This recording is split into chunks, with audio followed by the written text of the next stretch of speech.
नमस्कार, मैं हूं अंजू पंकज। बहुत-बहुत स्वागत है आप सबका। इस वक्त सबसे बड़ी खबर ये आ रही है कि केंद्रीय शिक्षा मंत्री धर्मेंद्र प्रधान ने आखिरकार इस्तीफा दे दिया है। उन्होंने अपना इस्तीफा प्रधानमंत्री नरेंद्र मोदी को भेज दिया है और साथ में उन्होंने एक पत्र भी लिखा है जिसमें उन्होंने उनके द्वारा शिक्षा मंत्री बनने के बाद शिक्षा के क्षेत्र में सुधार के लिए जो कदम उठाए जा रहे थे उनका जिक्र भी किया है। लेकिन इस्तीफे की टाइमिंग पर सवाल खड़े हो रहे हैं। कहा तो आज दिन में तीसरे दौर की बातचीत होनी थी कॉकरोच जनता पार्टी के प्रतिनिधियों के साथ। उससे कुछ घंटे पहले इस तरह से धर्मेंद्र प्रधान के इस्तीफे का आना अपने आप में कई सवाल खड़े करता है, क्योंकि जिस दिन से नीट का पेपर लीक हुआ था उस दिन से लगातार ये मांग की जा रही थी कॉकरोच जनता पार्टी और उनकी पार्टी से जुड़े लोगों की तरफ से कि धर्मेंद्र प्रधान अपने पद से इस्तीफा दे दे। लेकिन इतने दिन से जंतर मंतर पर भी धरना प्रदर्शन चल रहा था, उसके बावजूद उन्होंने अपने पद से इस्तीफा नहीं दिया। लेकिन आज जाकर जब तीसरे दौर की बातचीत हो रही थी या होने वाली थी, उस वक्त उनका इस्तीफा देना, क्या ये माना जाए कि सरकार इन कॉकरोचों के दबाव में आ गई, या राहुल गांधी के दबाव में आ गई, या केजरीवाल के दबाव में आ गई, या अखिलेश यादव के दबाव में आ गई? क्योंकि राहुल गांधी भी जब से विदेश से स्वदेश लौटे थे 20 दिन की यात्रा के बाद, उस दिन से उन्होंने भी ये रट पकड़ ली थी कि धर्मेंद्र प्रधान का इस्तीफा होना चाहिए। कॉकरोच जनता पार्टी भी इसी मांग पर अड़ी हुई थी। केजरीवाल जो खुद भ्रष्टाचार के आरोपों में तिहाड़ जेल भी गए, ईडी ने उन्हें गिरफ्तार भी किया, उन्होंने जेल में जाने के बाद भी इस्तीफा नहीं दिया था सीएम के पद से। वो भी धर्मेंद्र प्रधान का इस्तीफा मांग रहे थे और दिल्ली के जंतर मंतर पर वांगचुक जो थे वो 26 दिन तक अनशन पर बैठे। अभी एक दिन पहले उनका अनशन खत्म हुआ है और सरकार को अगर यही करना था, धर्मेंद्र प्रधान का इस्तीफा लेना था, तो फिर इतनी मशक्कत करने की क्या जरूरत थी? उनके इस्तीफे की मांग तो पहले दिन से उठ रही थी। तो उसी वक्त अगर धर्मेंद्र प्रधान का इस्तीफा हो जाता तो ये इतना बवाल नहीं मचता दिल्ली की सड़कों पर, या अलग अलग राज्यों में जिस तरह से कॉकरोच जनता पार्टी के नाम पर हुड़दंगबाजी हो रही है वो सब नहीं होती। और दिल्ली के जंतर मंतर पर जो तमाशा चल रहा है पिछले 20-22 दिन से, वो भी नहीं होता। दिल्ली पुलिस ने बाकायदा आज प्रेस कॉन्फ्रेंस करके ये खुलासा किया है, विस्फोटक खुलासा किया है कि किस तरह से 10,000 के आसपास आपराधिक तत्व, वांटेड अपराधी कॉकरोचों के आंदोलन में सबसे ज्यादा सक्रिय है। दिल्ली पुलिस पर पथराव उन्होंने किया, तलवारबाजी, चाकूबाजी, हमला, ये सब कुछ उन्होंने किया। लेकिन नाम किसका लगा? छात्रों का। और ये कॉकरोच पार्टी है किसकी? अरविंद केजरीवाल की। तो इस वक्त तो अरविंद केजरीवाल, राहुल गांधी, अखिलेश यादव, ये सब के सब बहुत खुश हो रहे होंगे। इनके लिए तो आज दिवाली हो गई, क्योंकि इनके मन की मुराद पूरी हो गई। सवाल तो केंद्र सरकार से है, सवाल तो मोदी सरकार से है कि अगर यही करना था तो ये सब इतना सब कुछ करने की जरूरत क्या थी?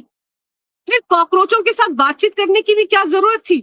अभी एक दिन पहले जो दूसरे दौर की बातचीत हुई थी जिसमें जितेंद्र सिंह और जेपी नड्डा मिले थे कॉकरोच जनता पार्टी के पदाधिकारियों से, उसमें जो कहा गया था कि जिनके खिलाफ एफआईआर दर्ज हुई है उनके खिलाफ केसेस नहीं चलाए जाएंगे और मुआवजा दिया जाएगा। जिन बच्चों ने नीट का पेपर लीक होने के बाद निराशा में आत्महत्या कर ली थी, उनको मुआवजा दिया जाएगा।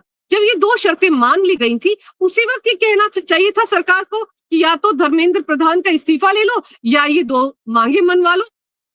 डील तो ये होनी चाहिए थी। आपने वो दोनों मांगे मान ली, लेकिन कॉकरोचों ने तो आपकी ये मांग नहीं मानी। और अगर धर्मेंद्र प्रधान को शहीद करना ही था, धर्मेंद्र प्रधान का इस्तीफा लेना ही था, तो इतना ड्रामा, इतनी नौटंकी करने की क्या जरूरत थी? इतने बड़े पैमाने पर जो बदलाव किए गए हैं एनटीए में, वो सब भी तो इसी लिए किए जा रहे थे ताकि जो बच्चे धरने पर बैठे उन पर भरोसा आए, उन्हें भरोसा आए सरकार पर कि सरकार पेपर लीक कभी ना हो, इस दिशा में बड़े बड़े काम कर रही है। लेकिन ये तो किसी को नजर नहीं आया। सरकार तो कानून लेकर आ रही है, सोमवार को एक बिल लेकर आ रही है जिस पर संसद में चर्चा होनी है। ये सब कुछ भी तो चल रहा था, लेकिन इस बीच सरकार एक मांग नहीं मनवा पाई इन कॉकरोचों से।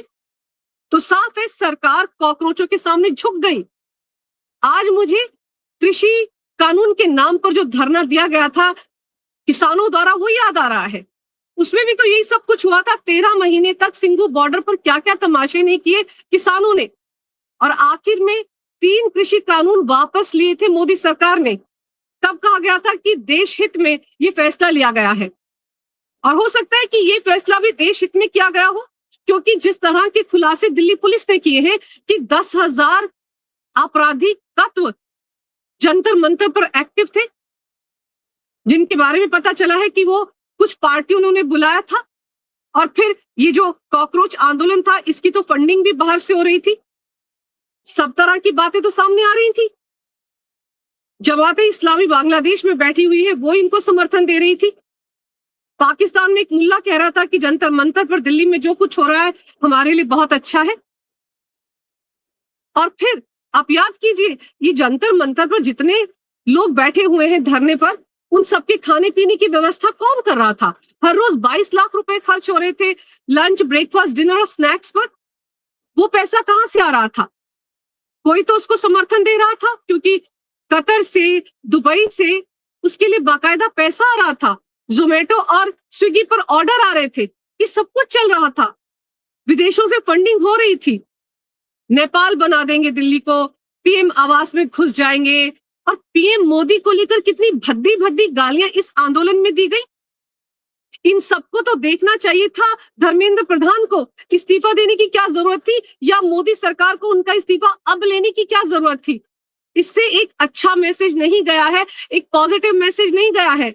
साफ दिख रहा है कि सरकार राहुल गांधी, केजरीवाल और समाजवादी पार्टी के नेता अखिलेश यादव और इन कॉकरोचों के दबाव में आ गई, इसलिए उनका इस्तीफा लिया गया है।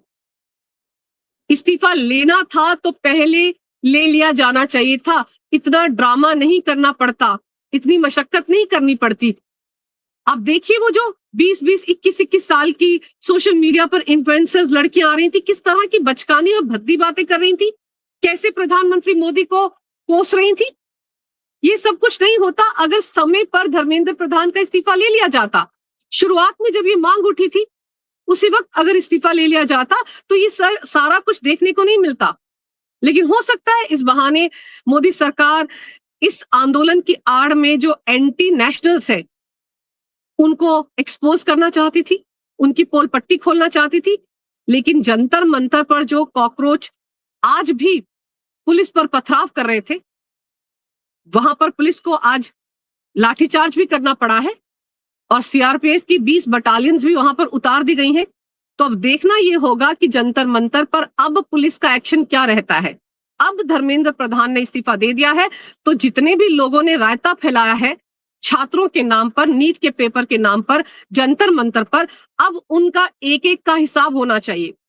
जिस एक एक शख्स ने पीएम मोदी को गाली दी है, अब उनका भी हिसाब होना चाहिए। अब ये बचकर नहीं जाने चाहिए। वो 10,000 एंटी सोशल एलिमेंट्स, दंगाई जो एक्टिव थे जंतर मंतर पर, जिनको विभिन्न पार्टियों ने भेजा था, अब उनका भी हिसाब होना चाहिए। अब किसी को बख्शा नहीं जाना चाहिए, क्योंकि सबसे बड़ी मांग तो इनकी पूरी हो गई। धर्मेंद्र प्रधान ने इस्तीफा दे दिया, तो अब क्या बचता है? तो अब जो लोग रायता फैलाने के लिए, दिल्ली को में अराजकता फैलाने के लिए जिम्मेदार है, अब उनका हिसाब दिल्ली की पुलिस को करना ही होगा। अगर आपको ये वीडियो अच्छा लगे तो कृपया इसे लाइक करें, शेयर करें। अगर आप पहली बार मेरे चैनल पर आए हैं तो कृपया मेरे चैनल को सब्सक्राइब करना ना भूलें। मेरे चैनल को अपना पूरा समर्थन दें। ये वीडियो देखने के लिए बहुत बहुत धन्यवाद। नमस्कार। भारत माता की जय। वंदे मातरम। जय हिंद।